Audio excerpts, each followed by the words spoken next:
Mesdames et messieurs, bonsoir et bienvenue à ce grand débat. Grand débat, c'est ce grand rendez-vous de l'actualité, mais aussi des grands événements sur la première chaîne IP TV au Sénégal.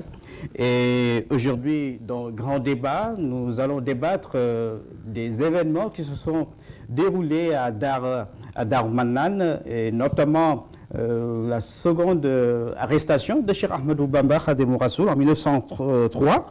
Et pour en parler, nous avons invité sur ce plateau de grand débat d'éminents hommes de science et de culture. À ma droite, M. Ahmadou Cissé Ndiaye.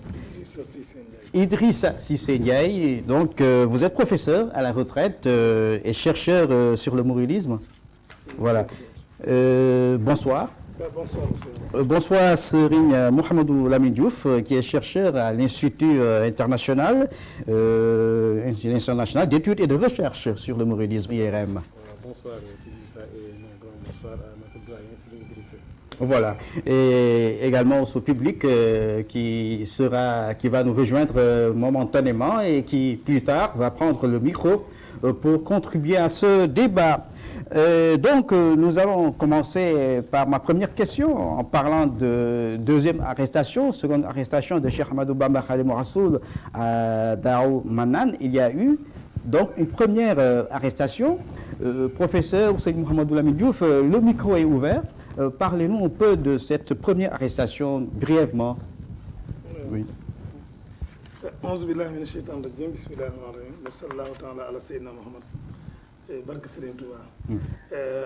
Donc, je vous remercie pour votre question, M. Niang.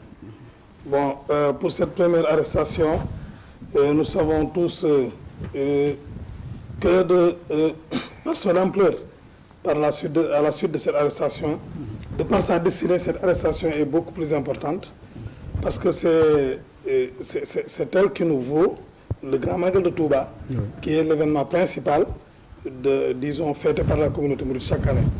Donc, pour rappeler brièvement les circonstances de cette première arrestation, il faut dire simplement que c'est à la suite de la fondation de Mbacké Bari en 1890, parce que nous savons que Serigne Touba, depuis son retour du Cayor après la mort de son père en 1882, donc s'est mis à fond de ses propres villages. Darou Salam 1884, Darou Alim Al-Khabir 1886, Touba 1888 et enfin Mbacké Bari en 1890. Bon, c'est d'ailleurs à partir de ce moment, en 1890, que les colonisateurs avaient quand même, après avoir donc mis sur place le code de l'indigénat en 1787, donc 3 ans plus tard, en 1890, ils ont décidé de mettre sur pied les bases de l'AOF, l'Afrique occidentale française. Et pour ce faire, il fallait sécuriser, disons, le terrain. Il fallait quand même faire en sorte qu'il n'y ait aucune résistance, aucune velléité de résistance. Et c'est pourquoi, à partir de 1890, ils ont commencé à établi une liste de 84 chefs religieux qui étaient convoqués à Saint-Louis. Serigne Touba était le numéro 4 sur cette liste. Donc, c'est le 18e jour du mois de Safar, le samedi, donc 10 août 1890, que Serigne Touba a décidé de se rendre à Saint-Louis de son propre gré et sur les instructions de son Seigneur de Dieu. Bon, là, il a rencontré les troupes françaises. Voilà, on ne va pas aller en profondeur, mais tout juste, voilà donc ce qu'on peut retenir de cette première arrestation. Voilà, cette première arrestation, donc, c'est une coïncidence de l'ordre divin qu'il a reçu et disons des ordres qui ont été donnés par le gouverneur de Saint-Louis pour aller l'arrêter mort ou vif et le ramener à Saint-Louis mort ou vif. Voilà, merci monsieur Idrissa. Serigne Mouhamadou Lamine Diouf, qu'est-ce qui a amené Cheikh Ahmadou Bamba Khadim Rassoul à Darou Marnane et où se situe Darou Marnane? Voilà, merci Serigne Moussa et merci à Serigne Idrissa. Et Darou Marnane ne peut être compris sans la première arrestation, comme l'a dit Serigne Idrissa, qui a eu lieu le 10 août 1895. Et cette arrestation a été le motif de son exil au Gabon pendant une période d'un peu moins de 8 ans. Mais également, ironie de l'histoire, parce que dans le rapport privé du Conseil privé du 5 septembre 1895, il a été dit ceci de façon claire. Après avoir entendu les rapports de M. Merlin et Leclerc et fait comparaître Ahmadou Bamba, le Conseil a été d'avis à l'unanimité qu'il y avait lieu de l'interner au Gabon jusqu'à ce que l'agitation causée par ces enseignements soit oubliée au Sénégal. Oui. C'était la résolution du Conseil privé, mais malheureusement, après plus de 7 ans, entre 1895 et 1902, il est retourné au Sénégal. Mais l'effervescence a commencé encore de plus belle et l'administration coloniale ne s'attendait surtout pas à une telle effervescence de quelqu'un qui a été exilé loin des siens pendant 8 ans. Son message a continué à encore forcer l'estime et l'adhésion des disciples. Et il s'est installé à Darou Marnane sur recommandation de son Seigneur et de là l'effervescence a continué de plus belle et il fallait mettre un terme à cet engouement envers le Voilà, merci. Nous allons entrer donc dans le vif du sujet. À Darou Marnane, on a accusé les chefs de vouloir préparer une guerre sainte. Et quels ont été les chefs d'accusation? Professeur Serigne Mouhamadou Lamine, réagissez. Oui. Oui, je vous remercie. Oui. Et je commence par remercier d'abord M. Diouf et de m'avoir corrigé parce qu'en fait, Mbacké Bari a été fondé en 1890, mais l'arrestation c'est en 1895. Voilà. C'est une précision. Voilà. Une précision. Allons directement à cette question. Voilà. Donc, quels ont été les chefs d'accusation? Les chefs d'accusation, la plupart des chefs d'accusation provenaient, disons, d'autochtones, de chefs autochtones, qui vivaient au Sénégal, qui avaient une certaine autorité dans leur contrée, et qui étaient devenus jaloux quand même du succès de Serigne Touba, et qui étaient devenus jaloux de son influence. Donc ce sont ces derniers qui ont beaucoup joué auprès des colonisateurs pour leur montrer que c'est un danger, que tôt ou tard il finira par susciter la guerre sainte, et qu'il fallait prendre des mesures pour le contrecarrer. Donc c'était surtout, donc de la part des autochtones. C'était pas du tout les Français, mais les Français n'étaient que le bras séculier qui devait comme l'arrêter et une seconde fois et pourquoi pas l'éliminer une fois pour toutes. Parce que quelque part dans le rapport on dit morte la bête, mort le venin. Mort le venin. Oui. Voilà. Donc les circonstances qui ont conduit quand même à cette seconde arrestation viennent la plupart du temps, les accusations, disons les préjugés, tout cela venait de chefs traditionnels locaux, qui étaient supposés être les parents de Serigne Touba. Voilà, c'est Serigne Mouhamadou Lamine Diouf sur ces chefs d'accusation. Voilà, sur ces chefs d'accusation, Serigne Moussa, il faut encore revenir surtout au rapport politique qui a été prononcé par M. Merlin devant le conseil privé. Et dans cette accusation, on a dit qu'il a rassemblé auprès de lui les anciens guerriers et Tieddo. Et le directeur des affaires politiques est allé jusqu'à parler d'anciens Tieddo et résistants que nous avons retrouvés partout dans notre conquête du Jolof et du Kayor. Ils ne pouvaient pas imaginer dans leur esprit qu'un Tieddo, bon teint, qui faisait de la razzia, puisse un jour se convertir à l'islam, se conformer à la législation islamique et être derrière Cheikh Ahmadou Bamba. Et maintenant, il y en avait beaucoup, des anciens guerriers, des chefs qui ont été révoqués. Et c'était l'appel du peuple dans son intégralité, allant des chefs jusqu'au bas peuple.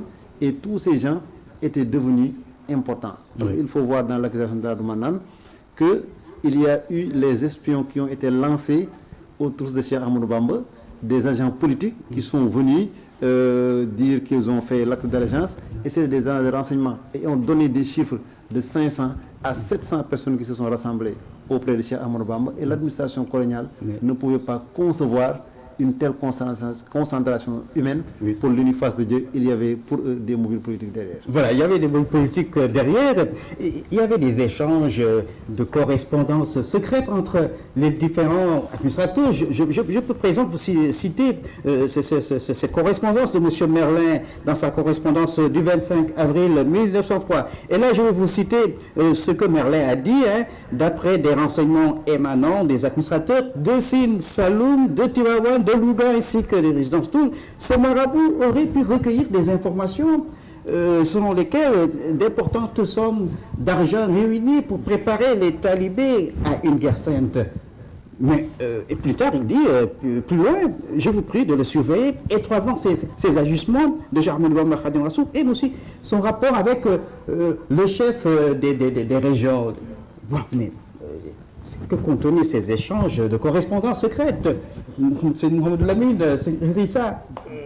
Oui, comme je l'ai dit tantôt, oui. La plupart du temps, il s'est agi simplement, disons, d'accusations préméditées et montées pièce par pièce, par ceux qui voulaient quand même le perdre, le plus souvent. Donc ils ont fomenté des chefs d'accusation, ils ont inventé, ils ont communiqué de fausses données aux Français. En tout cas, ce qu'il faut retenir, l'esprit de toute cette agitation-là, c'est de faire en sorte qu'il soit arrêté une deuxième fois et éliminé pour de bon de la scène politique sénégalaise. D'autant que, comme l'a dit Lamine tout à l'heure, Serigne Touba gêne quelque part. Il gêne quelque part parce que en ayant autour de lui tous ces anciens renégats ou disons anciens tièdes comme on dit, qui sont venus se regrouper autour de lui. Les Touaregs ne pouvaient pas s'imaginer que cela se faisait sous la seule auspice de la religion de l'islam. Alors qu'ils se trompaient profondément. Parce que quand ces gens-là sont venus, il est vrai qu'il y a parmi eux certains qui venaient chercher un autre point, disons, de résistance, un point d'appui à leur esprit de résistance.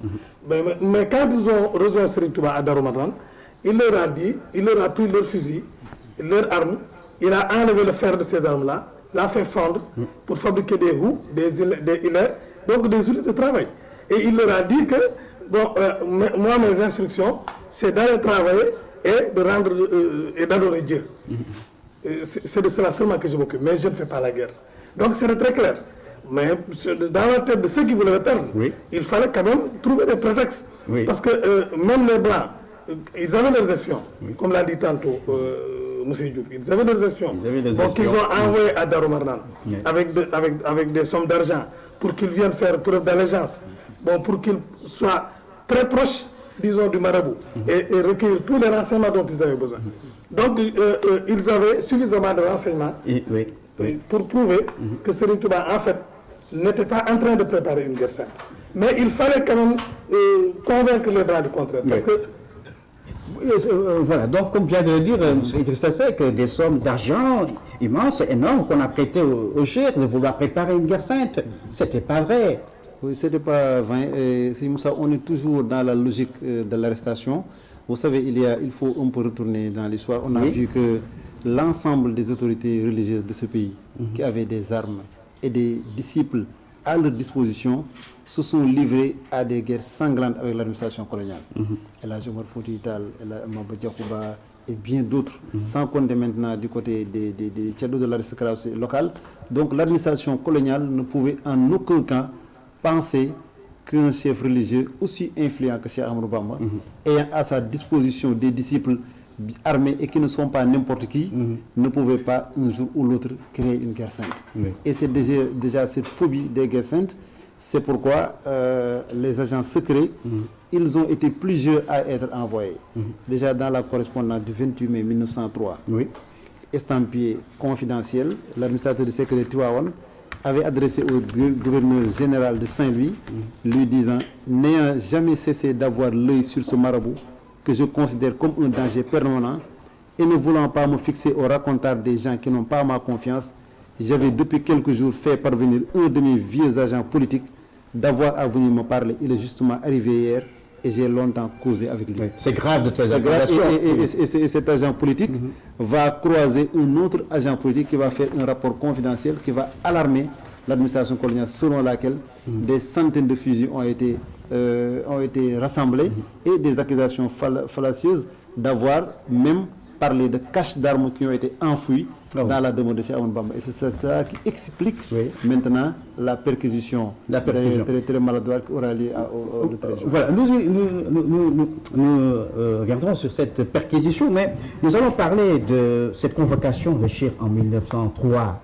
C'était en mai 1903. Le Cheikh a reçu un télégramme, et dans lequel télégramme, l'administrateur le convoquait à Saint-Louis de manière immédiate, en lui donnant un délai de 8 jours pour répondre à cette convocation, et c'était l'ultimatum.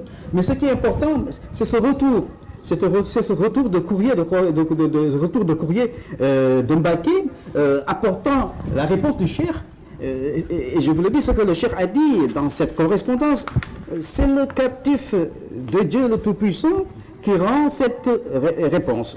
Un captif qui se suffit de son maître et ne reconnaît d'autres maîtres, il ne rend hommage qu'à lui seul, le Très-Haut, le Vénéré, le riche, le grand.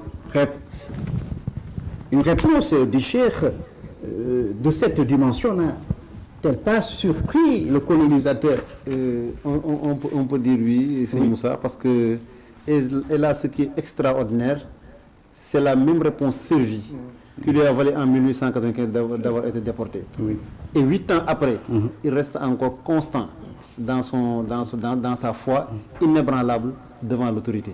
Et c'est une réponse qui a créé beaucoup de bruit. On se rappelle déjà d'une correspondance qui a fait le tour du cercle de Thiès, et que le télégramme a été sous les termes urgents et très confidentiels, urgents. Cheikh Ahmadou Bamba refuse de répondre à l'autorité. Et qu'il a adressé au commandant de Ndiarème, il faut bien le préciser. Oui. C'est ça, c'est-à-dire que pour rebondir sur ce que dit tantôt Lamine, Sëñ Touba n'a fait que signer et persister. Parce que, comme en 1895, dans le bureau du gouverneur à Saint-Louis, il avait bien dit, je suis le captif d'Allah et je ne reconnais pas une autre autorité en dehors de la sienne.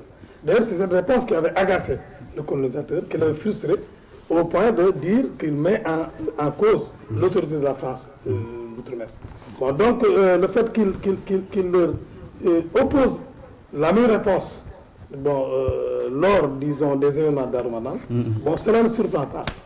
Cela veut dire simplement que c'est quelqu'un qui avait un programme bien défini, et quelqu'un qui avait des principes inaliénables, inaltérables. Voilà. Donc, cela ne me surprend pas du tout. Que sa réponse... Qu'ils disent que je suis un captif. Voilà, il persiste et signe. De Dieu Tout-Puissant. Voilà, il persiste et signe. Et nous trouvons dans cette attitude, quand même, l'attitude de l'homme de Dieu. Qui sait ce que nous ne savons pas. Certes. Parce que s'il se permet de donner une telle réponse, il sait ce que cette réponse lui a valu une première fois. Oui. Il le répète quand même. Cela veut dire que lui, il sait ce que nous ne savons pas. Tout à fait. Il a l'assurance que son Seigneur le protégera, quel que soit le cas de figure. Voilà. Donc, pour ceux qui nous prennent en cours, vous suivez Grand Débat sur la première chaîne IP TV au Sénégal, avec ce grand public présent, constitué d'éminents hommes, d'éminents spécialistes, qui plus tard vont prendre le micro pour réagir, donner leurs impressions. Mais il faut dire qu'après moult menaces, il y a eu... Les colonisateurs étaient surpris tout le temps de voir que beaucoup de peuples venaient se donner au Cheikh, venaient nouer avec le Cheikh un pacte d'allégeance, et cela ne pouvait pas être supporté par les colons. C'est vrai, c'est Moussa, parce qu'il faut revenir encore à la décision première du Conseil privé. L'objectif de son éloignement, c'est que ces enseignements soient oubliés au Sénégal. Mais l'administration coloniale ne s'attendait jamais, ne pouvait imaginer une telle effervescence après l'absence de 8 ans. Et maintenant, il faut voir sur l'itinéraire que Cheikh Ahmadou Bamba a emprunté en quittant Dakar. Il s'est rendu à Saint-Louis, à Delouga, il a séjourné à Sanoussi, Maka Samba Babou, Niakhal, etc. Et sur l'ensemble de cet itinéraire, jusqu'à Mbacké Kadior, avant de revenir à Darou Manane, c'était le même constant. Voilà. L'ensemble du Sénégal s'est redonné rendez-vous. Voilà, on va suivre tout juste cette chronique sur la mobilisation des troupes et nous allons revenir sur ce plateau. L'expédition de Darou Manane en vue de l'arrestation de Cheikh Ahmadou Bamba est à tout point de vue exceptionnelle. Jamais une expédition n'a nécessité autant de troupes, de soldats, d'administrateurs, mobilisé autant de logistique et généré autant de mouvements de chefs du pays en direction d'une seule personne en un seul lieu. Devant l'ampleur des accusations contre le Cheikh, nous sommes en présence du déroulement d'une véritable stratégie de guerre où rien n'est négligé. Des méthodes d'espionnage ont été mises en branle et des agents de renseignement déployés à Darou Manane pour un suivi quotidien des activités du Cheikh. Déjà le 28 mai 1903, dans la correspondance numéro 2, estampillé confidentiel depuis Tivaouane, l'administrateur du cercle de Tivaouane, s'adressant à M. le gouverneur général de l'Afrique occidentale français, disait, n'ayant jamais cessé d'avoir l'œil ouvert sur ce marabout que je considère comme un danger permanent et ne voulant pas me fier au racontard des gens qui n'ont pas ma confiance, j'avais depuis quelques jours fait parvenir un de mes vieux agents politiques d'avoir à venir me parler. Il est justement arrivé hier soir et j'ai longuement causé avec lui. L'administrateur Alice, adressant une note à Merlin, gouverneur général, le 1er juin, on peut lire « Quand mon espion reviendra, je rendrai compte aussitôt, mais aujourd'hui même, j'envoie un autre embarqué pour savoir l'effet produit par l'arrêt du gouverneur et la présence de Farabiram. » Une tentative de percer les miers avec la résolution de ne laisser aucune chance pour mettre à exécution un plan cynique. L'administration coloniale française n'est pas passée par 4 chemins pour le décliner. Dans le rapport politique du mois de mai 1903, ce projet cynique est sans commentaire. L'enlèvement de forces du Sérigne pourrait peut-être se faire simplement avec le contingent des chefs appuyés par des gardes régionaux. J'ai fait prendre secrètement des renseignements sur l'emploi temps du marabout afin de connaître le cas échéant le moment propice de s'emparer de sa personne. La dernière carte jouée par l'administration coloniale avant l'arrestation est sans doute l'arme de l'intimidation contenue dans cette lettre du 10 juin 1903 que le gouverneur général adressa à Cheikh Ahmadou Bamba. À l'heure où tu recevras cette lettre, tu es cerné de toutes parts. Les routes de la Gambie sont fermées au sud, celles du fleuve au nord, celles du Ferlo le sont également. Des troupes entourent ton village même, prêtes à t'emporter et à s'emparer de toi de vive force. Tu vas sans doute être la cause de la mort de plusieurs de tes talibés. Peut-être toi-même seras-tu atteint dans le combat. On peut lire dans une lettre officieuse que l'administrateur Alice adressa au gouverneur général de l'Afrique occidentale française le 1er juin 1903 ce qui suit. Puisque Ahmadou Bamba refuse de venir à Saint-Louis, il faudrait l'envoyer cueillir par l'escadron et l'expédier de nouveau au Congo s'il y a des coups de fusil échangés et il y en aura, si tout prix, le passer par les armes, morte la bête, mort le venin.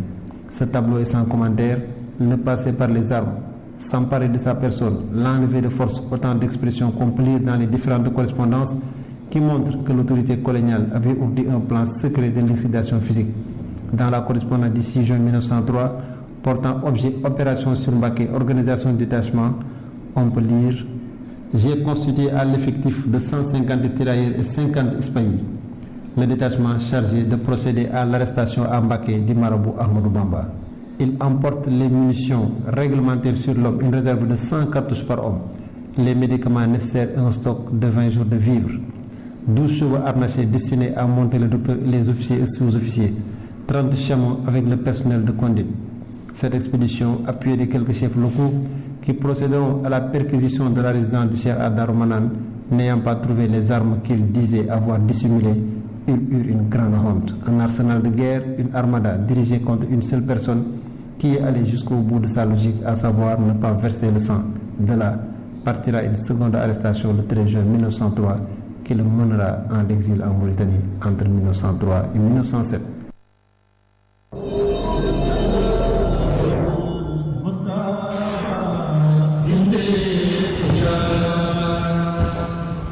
Voilà, on sent l'émotion qui est grandissante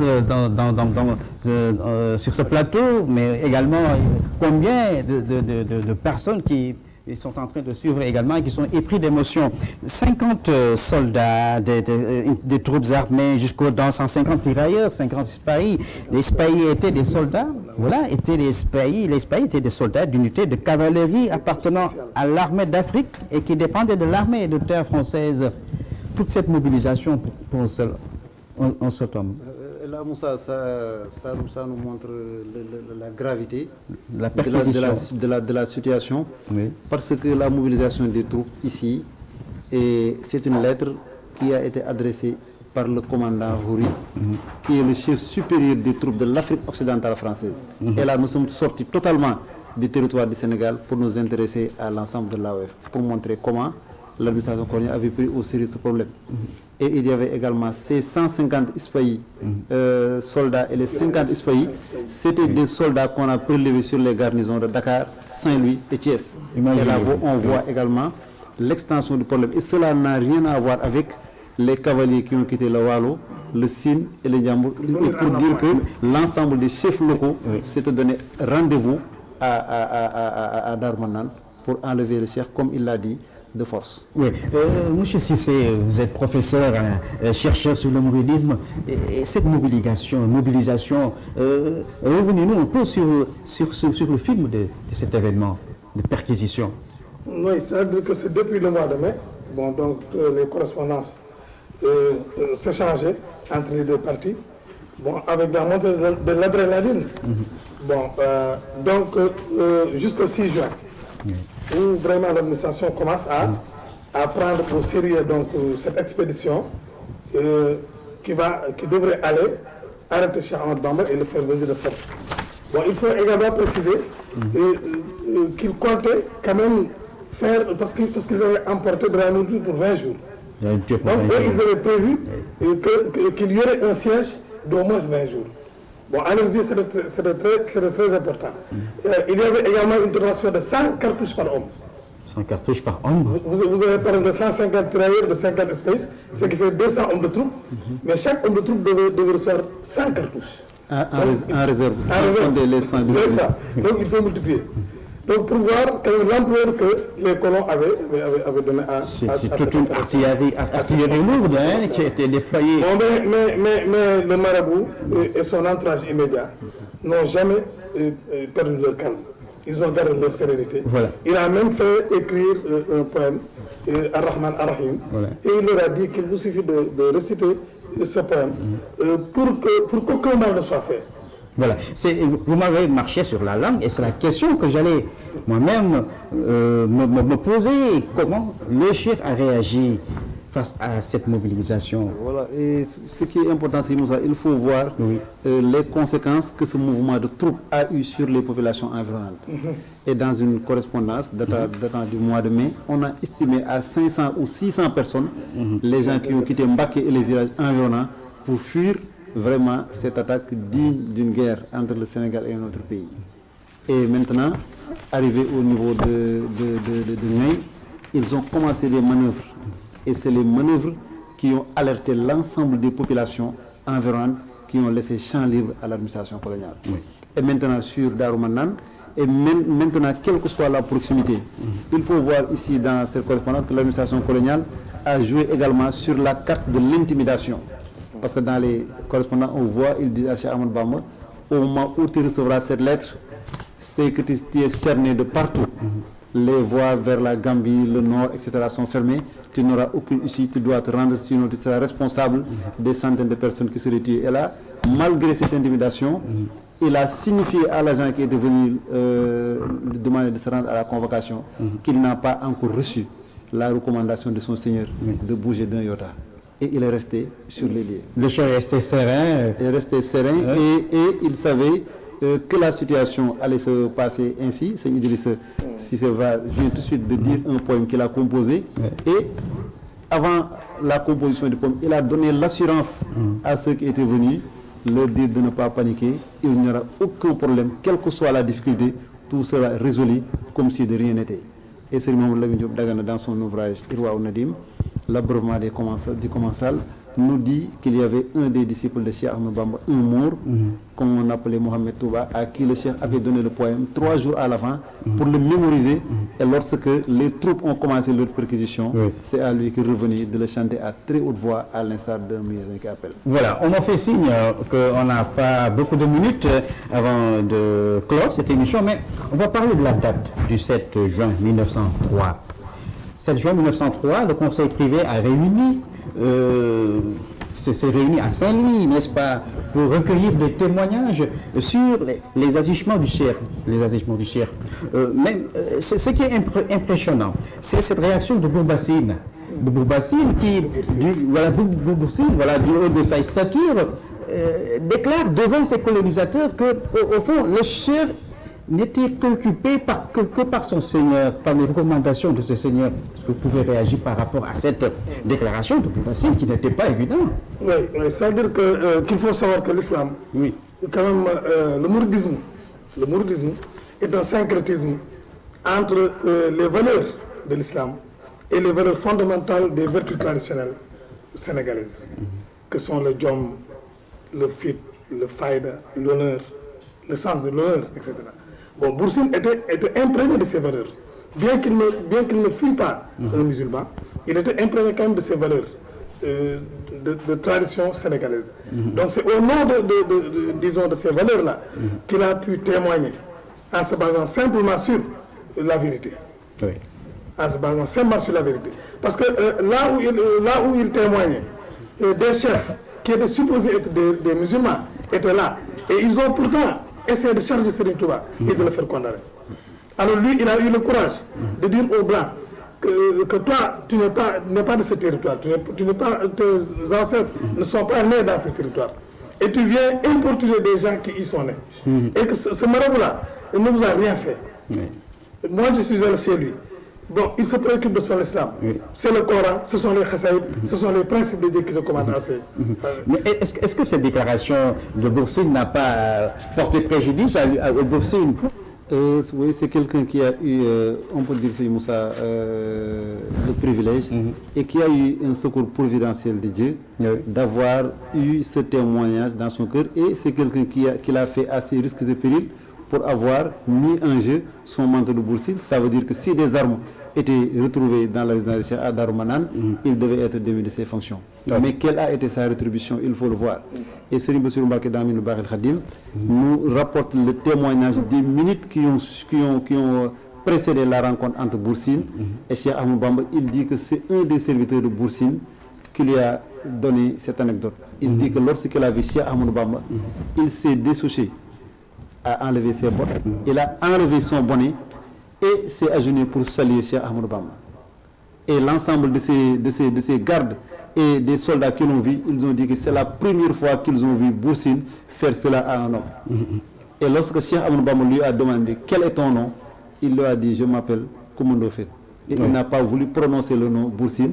Et c'est lui qui s'est expliqué et a donné au Cheikh les renseignements. Mais il faut dire que c'était un témoignage qui lui a porté bonheur, parce que vers la fin de sa vie, dans les archives de l'administration coloniale, on a vu qu'il a donné à Cheikh Ahmadou Bamba son magnifique cheval noir qui s'appelait Diakhao, tout en lui confiant le signe et l'ensemble de ses... Et l'histoire est témoin, il faut dire qu'à le 7, le 13 de chaque année, les petits-fils de Serigne Touba, Khadim Rassoul, et les petits-fils de Boursine font devoir de mémoire. Voilà, qui répond à la date du départ de Boursine vers Saint-Louis pour le témoignage. Voilà, chers téléspectateurs, on m'a dit qu'on peut continuer jusqu'à 10 minutes, mais je crois bien que nous avons épuisé un peu notre temps, qui nous a été imparti. Peut-être qu'on aurait bien aimé avoir la réaction du public, mais néanmoins, ce n'est qu'une partie remise. Nous sommes arrivés, chers téléspectateurs, au terme de cette émission. Il faut le dire que Serigne Touba Khadim Rassoul est une source inépuisable. Chaque jour que Dieu fait, on puise une substance de cette source pour affermir notre foi, n'est-ce pas, c'est Idrissa? C'est une source intéressable, à laquelle tout le monde peut s'abreuver. Bon, nous rendons grâce à Dieu qui a fait de nous des mourides. Parce que vraiment, Cheikh Ahmadou Bamba, c'est l'apôtre de la non-violence. Avant Gandhi, qui est supposé être l'apôtre de la non-violence, est venu sur la scène politique en 1919, en créant le Parti du Congrès. Or, quand Serigne Touba s'opposait à la colonisation, quand ayant la possibilité d'impacter négativement sur ses ennemis, il a demandé à son Seigneur de pardonner ses ennemis, de pardonner tout le monde. Cela est la plus belle preuve qui nous renseigne aujourd'hui que Serigne Touba est véritablement l'apôtre de la non-violence. Voilà. Et on peut retenir Serigne Mohamed Lamine Diouf aussi qu'il n'y a eu que deux camps.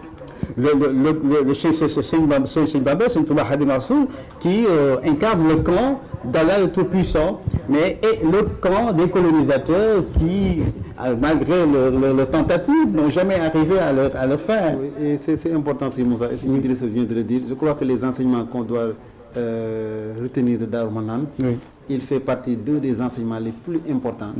C'est la constance de Cheikh Ahmadou Bamba.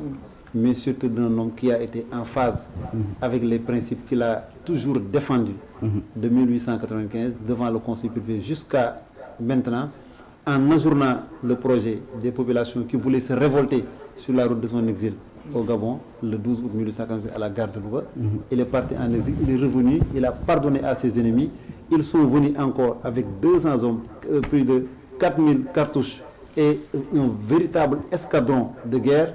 Et malgré qu'ils ont échoué, il n'a pas encore pris les armes. Il est toujours resté logique jusqu'au bout de son projet, c'est-à-dire réhabiliter l'islam sans effusion de sang. Voilà, merci à mes éminents invités, Serigne Cissé, M. Amadou Idriss, je me lance toujours le nom, mais c'est M. Idrissa Cissé Ndiaye, professeur à la retraite, chercheur sur le mouridisme. Merci en tout cas d'avoir répondu à notre invitation.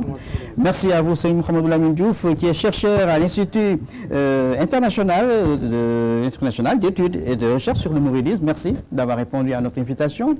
Merci à vous, chers téléspectateurs. Merci également à ce public, merveilleux public qui a fait le déplacement pour suivre avec nous en direct ce grand débat. Grand débat donc qui a été réalisé par Serigne Mourtala Sey avec la collaboration technique de l'équipe de la rédaction, de l'équipe de la production, de l'équipe technique sous la supervision de Abdou Karim Sagna.